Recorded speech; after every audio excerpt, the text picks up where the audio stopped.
చంద్రబాబు నాయుడు గారికి రాయలసీమ రత్నాల సీమగా చేయాలా కమిట్మెంట్ తో పనిచేస్తున్న నాయకుడు చంద్రబాబు నాయుడు గారు. పులివెందులకు సైతం నీళ్లు అందించిన విషయం అందరూ గమనించాల్సిన విషయం.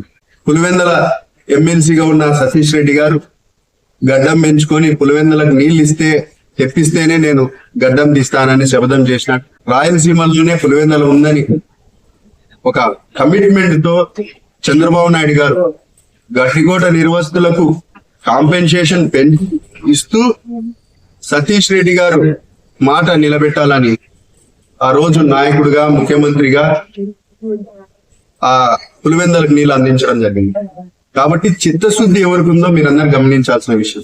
19-24 మధ్య వైఎస్ఆర్సీపీ ప్రభుత్వం పాలన సాగించి రాయలసీమ ప్రజలకు పెద్ద మనుషులకు అందరికి తెలియాల్సిన విషయం ఏంటంటే 19లో రాయలసీమ ఎత్తిపోతల పథకం అవగాహన లేకుండా ఒక ధనదాహంతో చేపట్టిన ప్రాజెక్ట్ అది. కేవలం బిల్లుల కోసము నీళ్లు ఇచ్చినామని చెప్పి టెంపరీగా గేట్లు పెట్టి ట్యాంకర్లతో నీళ్లు తోలి ఈ విధంగా ప్రజలను మోసం చేసి మభ్యపెట్టి రాజకీయాలు మేము చేయలేం. ఈ రాయలసీమ ఎత్తిపోతల పథకం కింద ముసలిక నీళ్లు కారుస్తున్నారు వైఎస్ఆర్సీపీ నాయకులు. ఎర్ర బస్సు రాని చాట ఎయిర్ బస్ ఎందుకని కామెంట్ చేసినారు. నిజంగా ప్రజాస్వామ్యంలో ఏ విధంగా ప్రతిపక్షాల్లో ఉన్నప్పుడు లేదా అధికార పక్షంలో ఉన్నప్పుడు ప్రజలకు జవాబుదారీతనంగా ఉండాలి.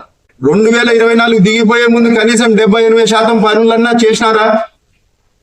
ప్రజల మీద రాయలసీమ మీద ప్రేమ ఉంటే కడప ఎంపీ గారు మరియు నిన్న మన స్థానిక ఎమ్మెల్సీ రామ్ సుబ్బారెడ్డి గారు డిడిఆర్సి డిస్ట్రిక్ట్ రివ్యూ కమిటీ మన కడప జిల్లాలో సమస్యలు ప్రోగ్రెస్ ఏంది, హార్టికల్చర్ ఏంది, R&B ఏంది, పంచాయతీరాజ్ ఏంది, గ్రామీణ ఉపాధి ఏంది, లేకపోతే ఆరోగ్య పరిస్థితి ఏంది, ఇవి డిస్కషన్ చేయనీకి వచ్చి వాళ్ళు ప్రీ ప్లాన్డ్ గానే ముందే బాయ్కాట్ చేయాలని ఒక ఉద్దేశంతో రావాలా. దీని మీద ఒకటి ప్రశ్న చేయాలా. ప్రీ ప్లాన్డ్ గా ఎంపీ గారు కానీ రామ్ సుబ్బారెడ్డి గారు కానీ డిడిఆర్స్ మీటింగ్ కి ఇప్పుడు దాదాపు ఒక 4-5 మీటింగ్లు జరిగింటాయి. సమస్యలు ప్రజలను ప్రతిపక్షంలో ఉండి ఏ పాత్ర పోషించాలనేది వీళ్ళకి లేదు బాధ్యత. రామ్ సుబ్బారెడ్డి గారు మరీ ముఖ్యంగా పెన్నా బ్రిడ్జి 2 పిల్లర్లు కుంగిపోయినాయి. వైఎస్ఆర్సీపీ గవర్నమెంట్ లో 2 ఏళ్లు పట్టింది ఆ పిల్లర్లను రీకన్స్ట్రక్ట్ చేయని. మీరు ఈరోజు రాయలసీమ చిత్తశుద్ధి మేము ఖర్చు పెట్టామంటున్నారు. 2 పిల్లర్లు కట్టినీకి 2 ఏళ్లు పట్టిన వాళ్ళు మీ చిత్తశుద్ధి ఏంది? మీరు ఆ రోజు ఎక్కడికి పోయినారు? ఒకటే పార్టీలో ఉన్నారు. ఒక్కసారన్నా సందర్శించి ప్రజలు ఇబ్బంది పడుతున్నారు.